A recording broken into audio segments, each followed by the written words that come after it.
It's so good to have you again tonight. We're so thankful that you could join us. We pray that you've had a blessed day. My name is Donna. And Alyssa. And together we are DNA. And we named it DNA because of when we gave our lives to the Lord, His DNA is flowing through our bodies. And it's such a joy to know that God is living inside of us and we can work for Him and do His work and just have a joy in our heart knowing that He is living within us. Yeah. And with Valentine's Day coming up, we just thought, what better way than to talk about marriage and relationships and love. So we have 3 married couples up here with us, and we're just going to do a panel of just questions to just kind of ask, discuss. So I'm just going to let them introduce themselves. So if you guys want to go ahead. Thank you, Alyssa. Well, this is, as she's already introduced herself, Donna, and I'm her husband, Scott. We've been married 38 years, 39 years this coming April. We have 2 daughters, Megan and Rebecca. We have 2 grandchildren, Elias and Alexis, and Luke, who is on his way. Right. He will be here sometime in March. That's us right now. Yes, hello, I'm Jason Burr, and this is my wife, Stephanie Burr. We've been married for 21 years. We have three boys. One's in college, and two are in junior high and high school. And that's us. I'm Nathan, and this is Alyssa, and we've been married for 6 years. We have 2 small children, Alistair and Eden. They are still in diapers, so quite a bit of a difference here, I think.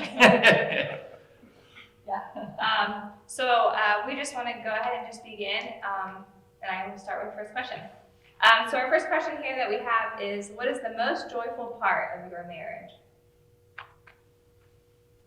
I'm going to say the most joyful part for me is that at the end of the day, He doesn't have to leave me. He lived in Cleveland and I lived in Lorraine. We lived a little distance apart from each other. So when he would come and pick me up for a date on the weekend, we would, when it was over, he would go home and I wouldn't see him till the next weekend. So that I did not like. So when we got married, that has been probably the most joyous thing for me is that he's always by me. He doesn't have to leave.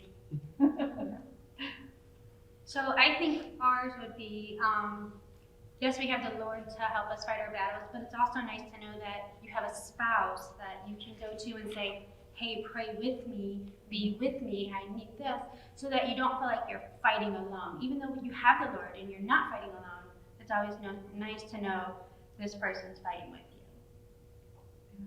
That's good. That's good. I think my joyous moment is just the presence of the other person, kind of like what you had said, Donna. She doesn't have to leave, I don't have to leave. And regardless of what time of day it is, even through a text message or a phone call, knowing that that person is right there in the trenches of life with you, it's encouraging and it reflects God's heart and intention in the garden when He created man and woman for the helpmate for both of us to come together and to be together. I think that's the most joyous moment for me is, again, not alone and we get to do everything together, no matter what the hardship is. It's that companionship. Yeah. You feel with one another. And just experiencing life together. I mean, it's no longer you, it's somebody else, and we're doing life together. And just, we still learn about each other, we're still growing. Obviously, our kids are a joy and part of our marriage. But I would definitely say I always love doing things with Nathan. Whether, it just be as simple as like us going to the store together. Any adventure is always an enjoyable time. So It's good. Good. Want to add anything?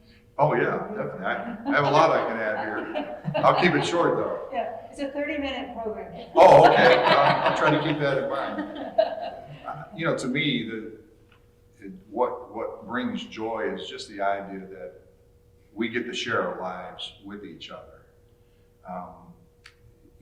Before you're married, as you're single, there's freedom in one sense, but in another way, there's this dissatisfaction.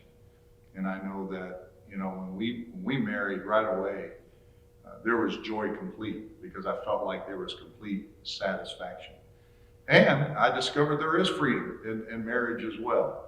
So that's what I think brings completeness for me in our marriage, is the fact that the joy that we experience together by sharing our lives together, doing things together, experimenting together, all those things is what I think makes our marriage a joy.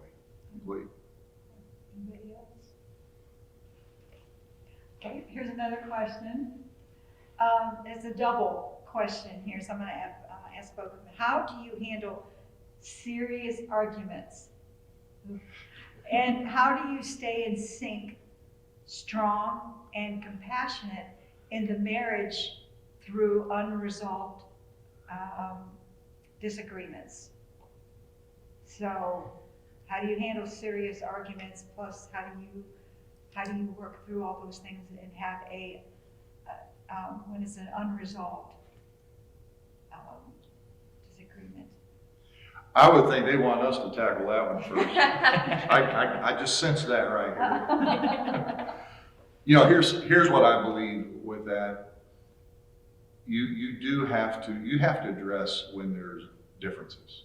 You do. You can't just let them get away from you and expect them to be resolved. Problems and issues don't figure themselves out. We have the ability to figure those out. And I know for Donna and I, when we've had to face those issues of not coming into agreement together, there's been a little time just to kind of let things settle and then reconvene and discuss and communicate. And to me, that's what will resolve any indifference or issues or arguments, is when you can communicate. And communicate right. And communicate is hearing how she feels.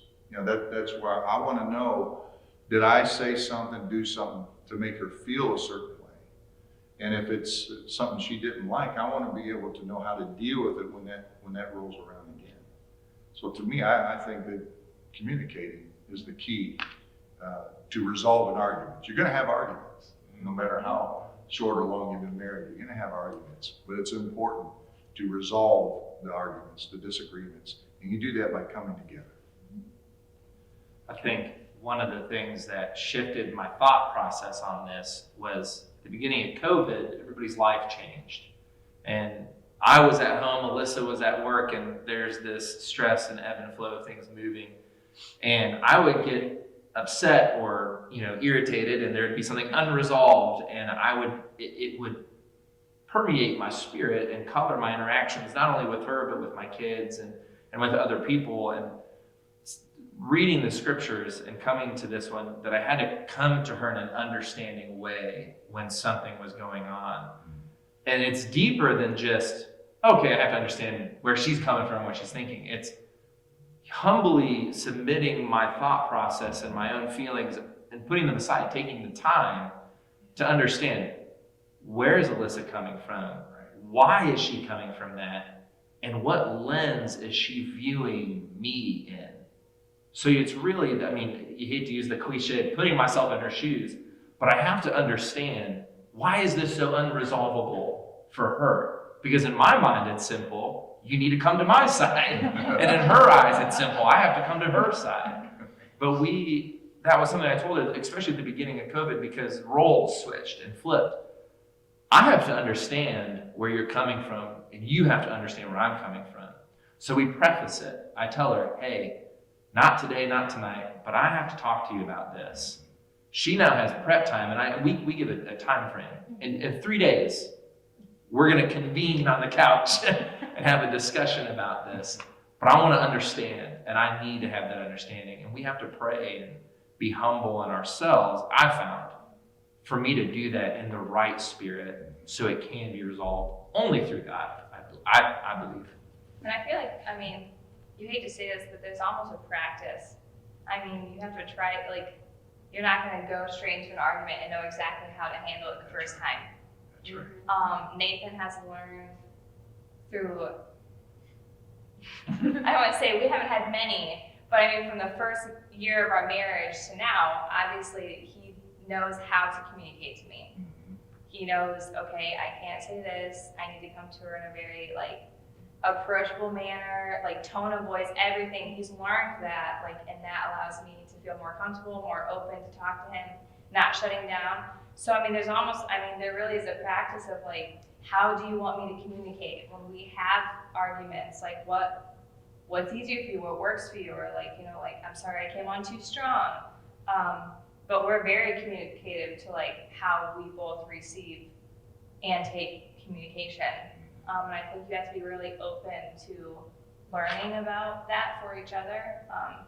And I mean, obviously how I communicate to him, but that's just something we have found that has been very helpful. Very good.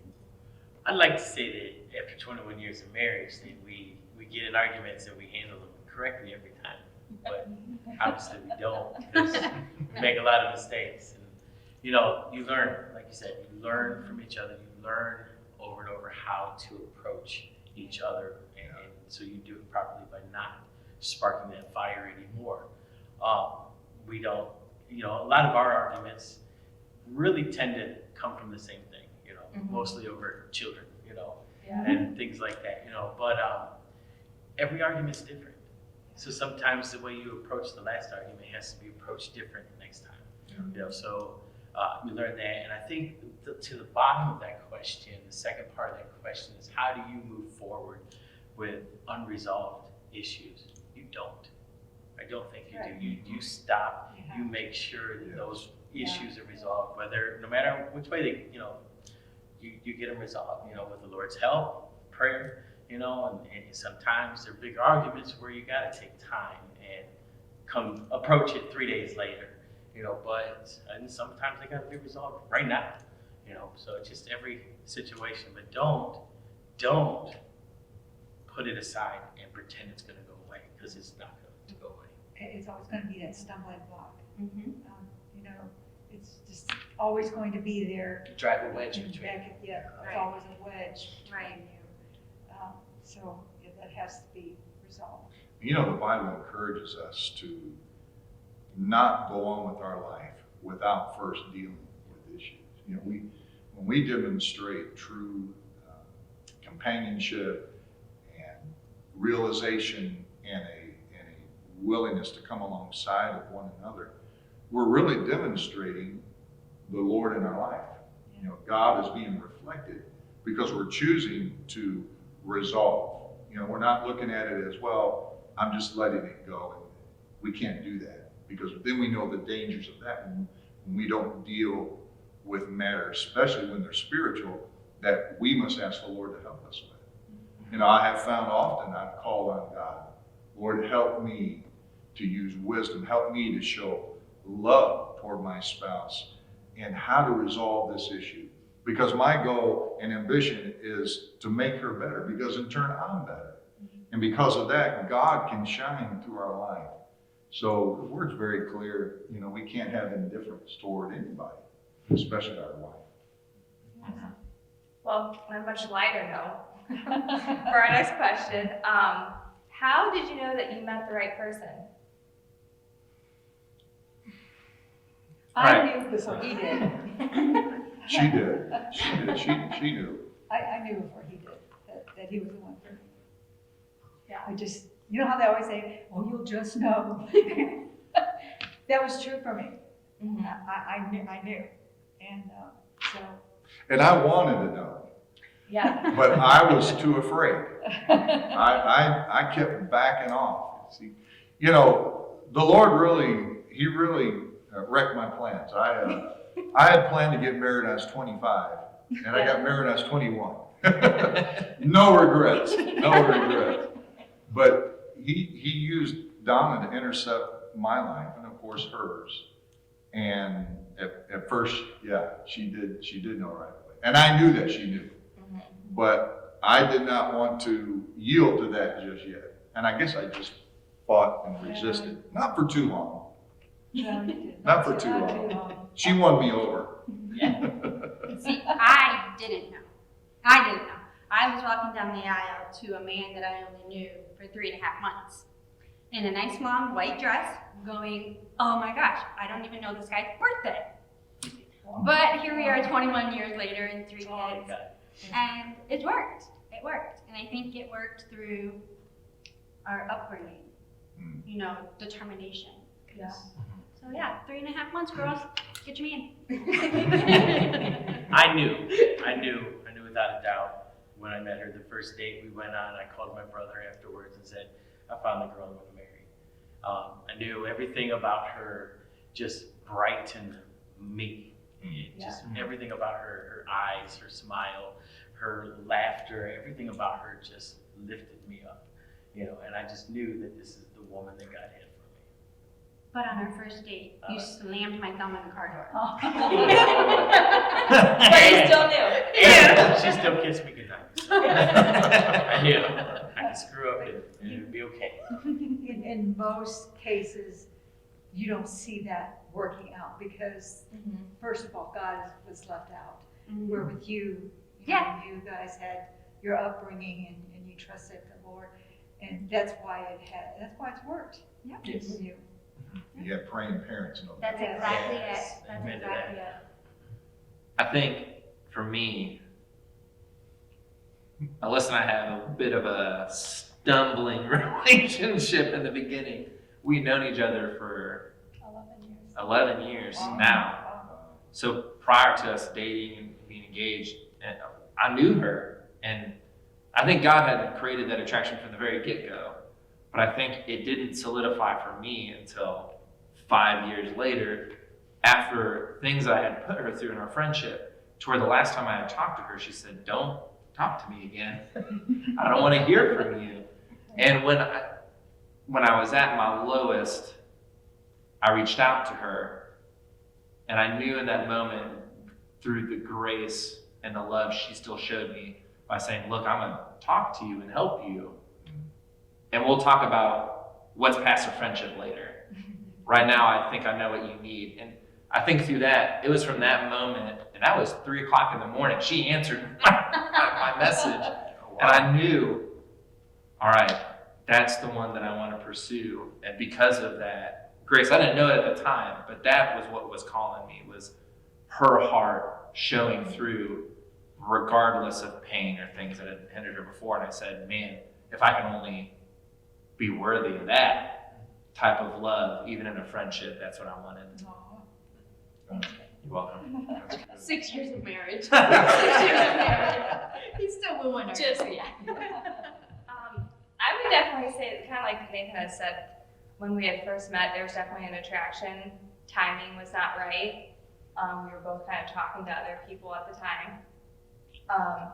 But there was always something there. But obviously, like he said, we kind of had a bit of a falling out. And we had tried for a little bit. And at that time, I just knew. Like, when we were talking the first time, I was like, he's someone that I really could see, you know, I could spend the rest of my life with. And it didn't work out at that time, and there was years of separation and not talking. And it kind of actually took me coming out of a very abusive relationship before I really appreciated obviously him, but it was almost like that return of him coming home, if that kind of makes sense. Like, I had him, but it was like that return of him back into my life, that, you know, accountability. I was very familiar with him. All those feelings came back. But it was just kind of like, if we're going to do this, you're kind of like, I need a commitment of forever. And, you know, thankfully he felt the same way. But, I mean, but even then, I mean, I feel like even if you know for sure, there are still those moments where you're just like, okay, are we really doing this? Mhm. So, I mean, just for anyone, you can be like, yes, from the moment I laid eyes on him, like, I felt like I was going to marry him. But if you have some doubts, I mean, that is normal. So I just want people to know that that's not. I'll sympathize with you, because the day before our wedding, her whole family invaded my apartment and I was kicked out, and I said, "Is this what I want?" I called my mom and said, "I don't know." But I committed and didn't know half Yeah, his family. she already said, I was "Mom, stuck. she already said, if I date her, I'm marrying her. This is too late now." But this was good. Yeah. So. That's good. That's good, that's good. Okay. what are some common reasons why men become spectators in their marriage? Oh boy, This is for the men here. who's gonna tackle that one first? I'll go first. Okay, Because I think it's something very typical that we see modeled sometimes out of society or from things. Someone asked me when I was young, how do you view your dad? I said, well, he goes into the garage, and then a few hours later, he comes out of the garage. But that's all I knew of him, is that he went to work, he came back from work. And my interaction, even when he came home from work, he still worked on the computer at his house. He was always on call, or there was something that was more important, is what it felt like as a kid. And that was a learned behavior then that I learned, is that, well then, that is how it should be. And I think it's easy to fall into that rut of, I just worked, or I just did all this for so many hours, and now you want me to do what? And it's easy to give into that because of what we see modeled from society, which is not the truth. You know, you see it in TV shows, you see it in movies, and you know, I think in some areas that's turning around a little bit, what's being modeled by those things. But I think it's the lack of that authentic teaching for a man. What does it mean to be a man, if that makes sense? And I think we have to get back to teaching.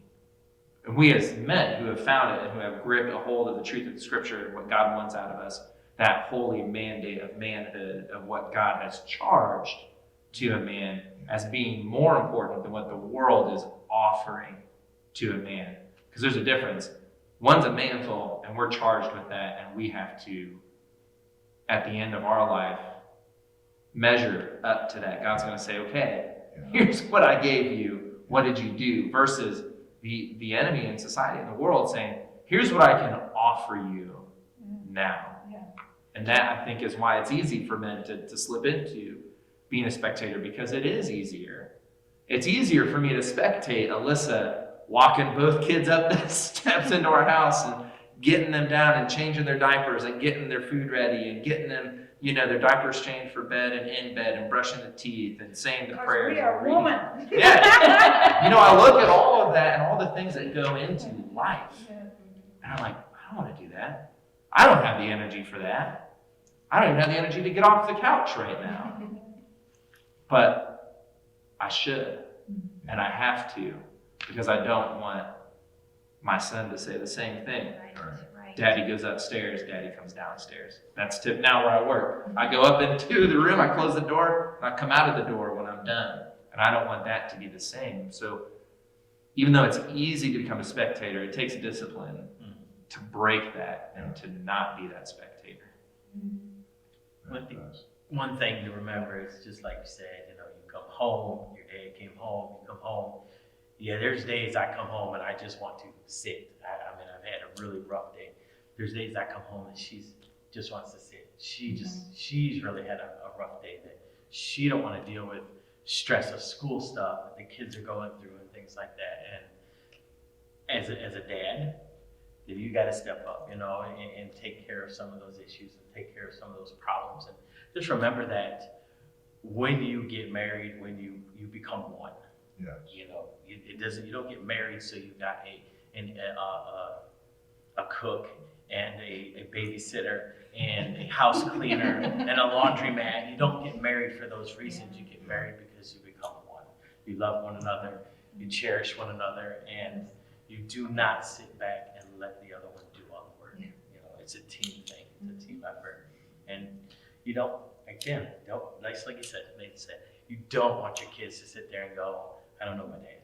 Yeah. I want to know my kids, and I want them to know that they know me, and I want them to learn to love their kids in the same way. You know? Yeah, I think it does go back to the day that you became in spiritual union with your spouse and you exchanged those vows. You made a promise before God and your family and friends. So to me, I think it stems on leadership. You know, I have to be willing to exercise and exhibit leadership in my home. That doesn't mean I can sit around and watch what she does. I just think that's weakness. I think God has called men, raised them up to demonstrate leadership, understanding to be fair with one another. As you were saying, Jason, you know when Stephanie is dealing with a hard time, you want to step up and her with you. And to me, that's what alleviating being a spectator, you will get away from that more often when you stand up and say, hey, how can I serve you? How can I help you in your time of need? As such as with the kids, you see her becoming overwhelmed with the kids. Okay, what can I do to help you? You know, I want to jump in and help. To me, that really sets a mark of what true marriage and love is about, in exchange one for another. When that happens. I'm gonna chime in. But us as wives, we need to let them. A lot of times we push them away. Like, I got this, I don't need your help, just go there and sit on the couch. But then the next time we're angry, like, why are you sitting on the couch? Yeah. So we have to be able to let them in on our territory. I literally was thinking I was just going through my mind. Wonder. Because sometimes she puts on that jacket where I don't need your help, I got this. And you're just like, how am I supposed to help you if you're not gonna let me? Yeah. So you have to, and it works both ways though too, you know. If you gotta remember, if you want help from her with the things that you're facing, you gotta be able to help her with the things that she's facing. You know, it's a swinging door. Yeah. And in that moment, when we sometimes are edged out of helping, or those things, the line that the enemy offers for us to switch up is that, well, then if you go sit or you go don't do anything, you'll be more fulfilled. And that's not true. You're more fulfilled, and you'll find you have more energy and joy when you help and when you're involved. Yes. And because you'll sit there and do your own thing and feed, and you don't feel as good. At the end, you're like, oh, I didn't do anything. But I'm just sitting here and I feel so bad. And I think that's that line in us choosing to put on a broken identity as a man that leads to that. And then it's hard to get back into it. You know, how can we do that? That's being honest then with our spouse. Hey, I need to help you because I need to get back into who I am. Yeah. Well, I think this ties perfectly with our next question with kind of also a twofold. How can we avoid taking our spouse for granted? And how does one overcome negative thoughts or feelings about one's spouse? You know, I think that one of the best ways to do that is, and again, it goes back to something we answered with before, and that is communication. How can I serve you? You know, what's the best way I can help you with something? Especially if she's about to enter something, or she's ready and willing to take on a task. Okay, what role can I play and come alongside of you? I don't want her to ever have to think in terms of, am I being taken for granted? Is all that I serve duties as a wife, does he really care? Does it really matter to him? I don't want her to have to think those things. Now, through our course of years of marriage, I know she's thought those things because I've let her believe those things. My actions proved those things. And of course, that's where we had to discuss, to make them better. But I think we should do whatever possible. So those feelings and thoughts of, am I being taken advantage of? Am I being taken for granted? That's not a shared relationship. And that's not quality of a marriage. It's the little things that show me that I'm not taken for granted. I mean, it's little, just simply walking through the store and holding my hands. Like, that shows me he appreciates me and he loves me. And, every morning I wake up, on my bedside there's a sticky note that says something like, I love you, or I'll miss you, or I'm sorry that I was a jerk yesterday. Like, there's always a little sticky note, And so I look forward to waking up. It's just a sticky note, that's all it is. But I have a stack of them. So it just shows me, hey, he does love me, he does see what I do, and he does appreciate it. And I'm in there cooking. I hate to cook, people. I hate it. Amen. DoorDash is great. But he'll come in the kitchen and he'll cut up the peppers while I'm frying up the chicken. So it just shows me like, hey, I appreciate you cooking dinner tonight. That's great. Let me help you. So That's I good. think it's just the little things to prove it. I think it is. It's the sum of all those little things. You know, when Alyssa and I first got married, our first year was rough. I was not the easiest person to live with. Period. I was not as smoothed out as I am now. And you know, when I started to realize that, Alyssa's, and at that time, first, she really liked Mentos. And it was something that there's a plethora here in Ohio of Mentos. You find them everywhere. In Indiana, not so much. They're not as easy to find. But every time I see one, I'd pick one up and I'd buy it and I'd bring it home. And I said, hey, you know, I found this, thinking of you. And that's what I would do. But it was the little thing that then encouraged her, like, I know I was really mean yesterday, but he is thinking of me. And that was my own way of not verbally saying I'm sorry. That was my sticky note. You know, hey, I'm really sorry. Here's some Mentos. I hope this makes it up. But I think it's to not take your spouse for granted. It is coming alongside and doing something and helping her or letting her know, regardless of how we feel. And that was I'm going to keep going back to COVID. Again, our roles switched. I was at home. I had the time to do all vacuuming the floor and cleaning the dishes and doing the laundry and doing all those things. So by the time she comes home, I maybe have just done 20 things. And in my mind, she could have only done 1 or 2 things. But I'm saying, hey, thank you for picking the kids up from daycare and bringing them inside. Because I don't want her to feel like I'm taking that for granted. Because that's huge.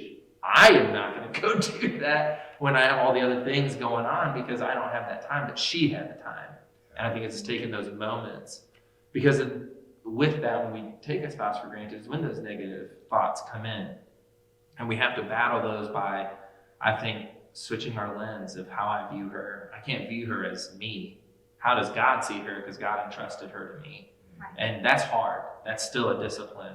Because it's not going to be our first instinct or reaction is to view her as she's a daughter of a king. I'm just lucky enough to have her on loan because she's going to go back to him, not me. And I have to view her in that way, which is hard because, again, it's something that's not easy for us guys to do is humble ourselves in that. True. Want another question?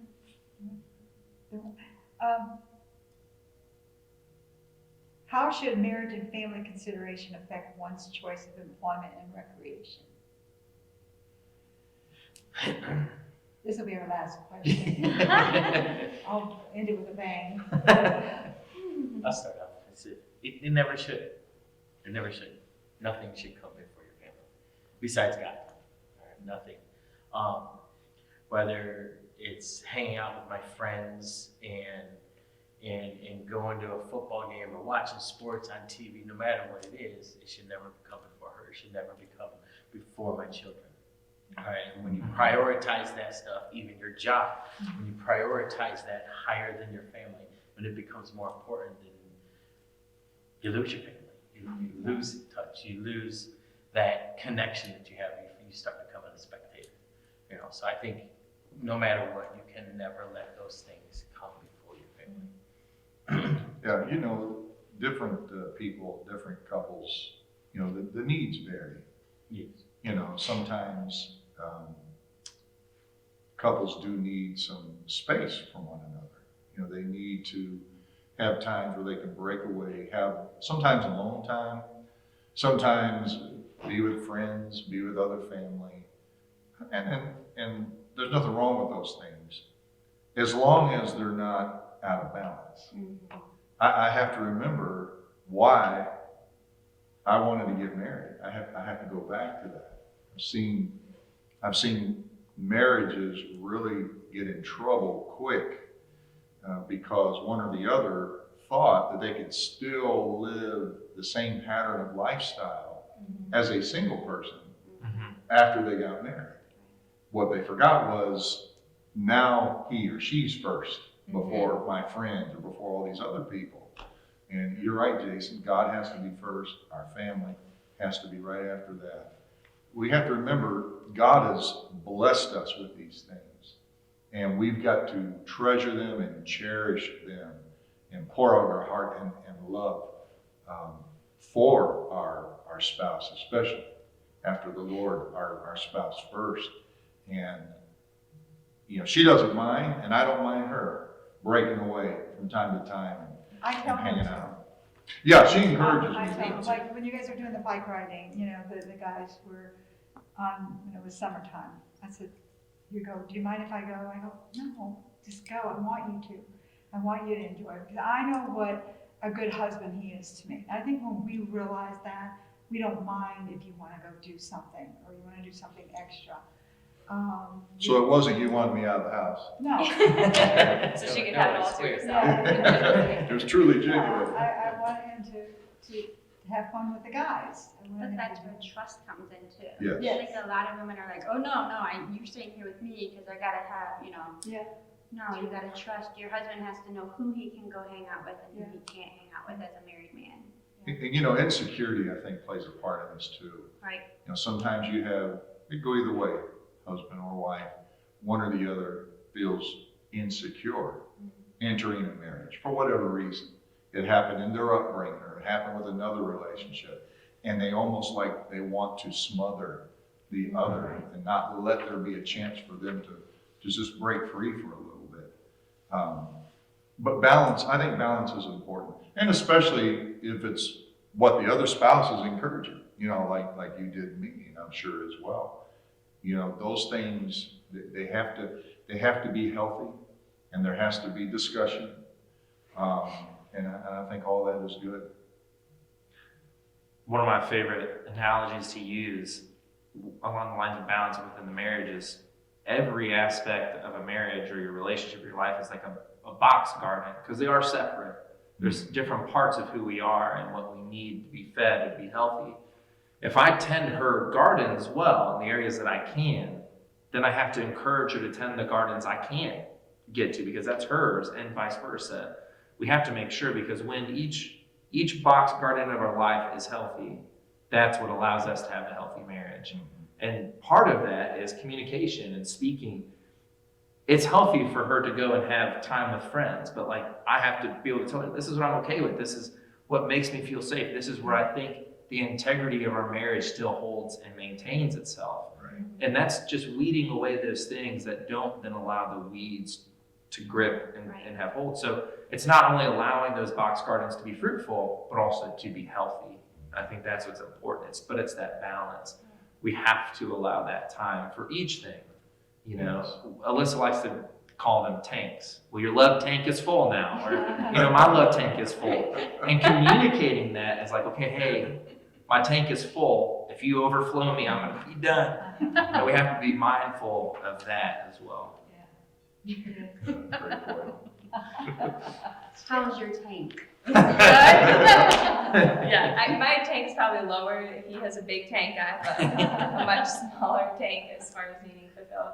But I can definitely, kind of what Pastor kind of touched on. I would say for my perspective, in the beginning of our marriage, I